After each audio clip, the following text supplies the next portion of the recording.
Good morning children, welcome to my YouTube channel. बच्चों, आज हम सॉल्व करेंगे एक्सरसाइज 2.3 का क्वेश्चन नंबर 1 का सेकंड पार्ट, जिसमें बोला है कि divide the polynomial p x by g x and find the coefficient and remainder. Okay, तो इसके लिए सबसे पहले पॉलिनोमियल पी एक्स हमें दिया है x4 minus 3x² plus 4x plus 5 and g x वाला जो पॉलिनोमियल है वो है हमारे पास x² प्लस 1 माइनस एक्स।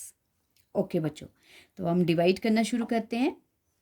सबसे पहले जो जी एक्स है, जी एक्स को हम सही करके लिख लेंगे x², देन कांस्टेंट हमारे पास सबसे पहले सिंगल एक्स ले लेंगे, फिर कांस्टेंट टर्म। मतलब अगर आप इसको अरेंज करके सही तरीके से लिख लेंगे तो आपको डिवाइड करने में प्रॉब्लम नहीं आएगी। तो इसलिए मैंने पहले x² वाला, फिर सिंगल एक्स और फिर अकेली वैल्यू कांस्टेंट टर्म लिख ली। ओके, अब करेंगे डिवाइड।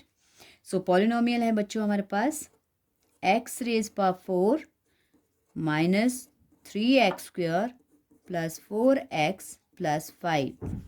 ओके, और हमें डिवाइड करना है किससे? x² minus x plus 1। Okay, इससे हमें डिवाइड करना है। ओके, अब सबसे पहले तो हम देखेंगे हमारे पास यहाँ x² है और यहाँ x4 है, तो मतलब इस x² को हमें क्या बनाना है? x4 बनाना है। तो x2 हमारे पास है, 2 हमें और चाहिए, तो हमें पता लग गया कि हमें x2 चाहिए।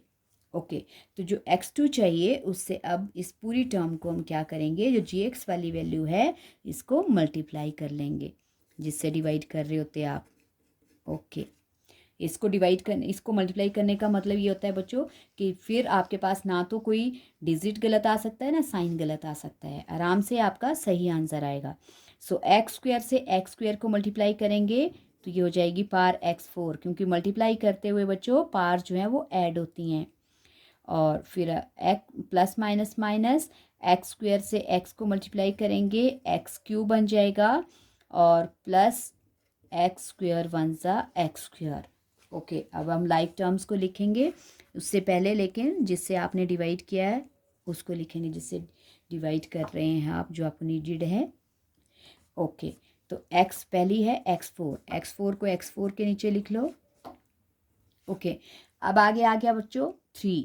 अब x³ आपके पास पॉलिनोमियल में नहीं है तो आप इसको यहाँ लिख सकते हो आगे सेपरेट सा, और इसी टर्म के सामने लिखना है।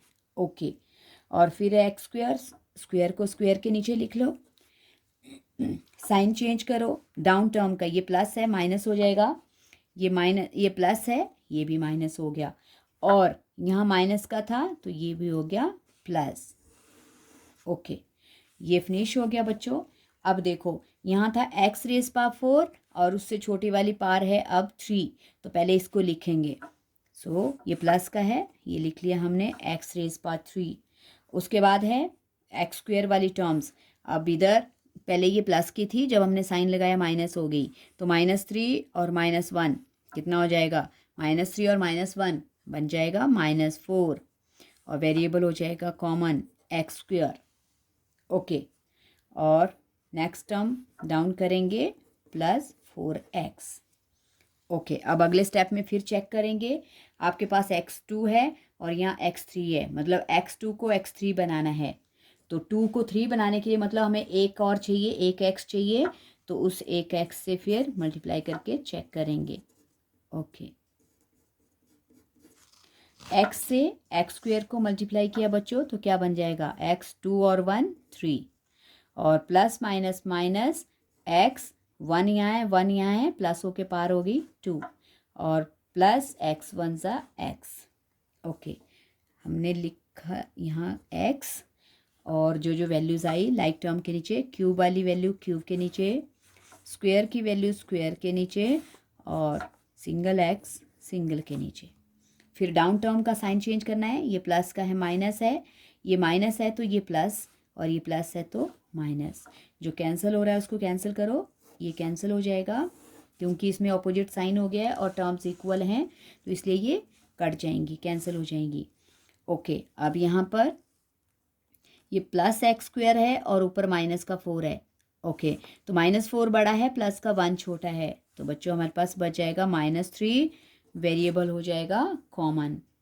और यहाँ पर +4 इज़ ग्रेटर, -1 इज स्मॉलर, तो यहाँ रह जाएगा प्लस का 3x। ओके, अब बची हमारे पास कांस्टेंट टर्म, उसको हम डाउन कर लेंगे, तो मैंने डाउन कर लिया +5। ओके ओके बच्चों, अब एक्स स्क्वायर को हमें बनाना है माइनस का 3x स्क्वायर, तो 3x स्क्वायर बनाने के लिए देखो स्क्वायर स्क्वायर आपके पास है, सिर्फ आपको चाहिए -3, तो हमें चाहिए सिर्फ -3। सो हम -3 से मल्टीप्लाई करके चेक कर लेंगे क्या क्या डिजिट आते हैं। Okay, -3x square minus into minus +3x plus minus minus 3 1 सा 3। ओके, सो लिख लेंगे -3x स्क्वायर +3x और -3, साइन चेंज करेंगे, ये माइनस का है प्लस, प्लस का है माइनस, और ये भी हो गया प्लस, ये भी कैंसिल हो गया बच्चों, ये भी इक्वल है, ऑपोजिट साइन है, ये भी कैंसिल हो गए। हमारे पास 5 + 3 दोनों प्लस के हैं, रिमाइंडर आ गया 8 +8। ओके, तो ये था हमारा क्वेश्चन बच्चों, कोएफिशिएंट। सो देयरफॉर कोएफिशिएंट आ गया हमारे पास x स्क्वायर प्लस x -3, और रिमाइंडर आ गया बच्चों +8। सो यही था हमारे पास क्वेश्चन सॉल्व करने को और डिवाइड करने के लिए। सो आई होप आपको ये डिवीज़न समझ आ गया बच्चों, समझ आ गया है तो प्रैक्टिस करना और वीडियो को लाइक करना, शेयर करना और चैनल को सब्सक्राइब भी करना। Thank you so much.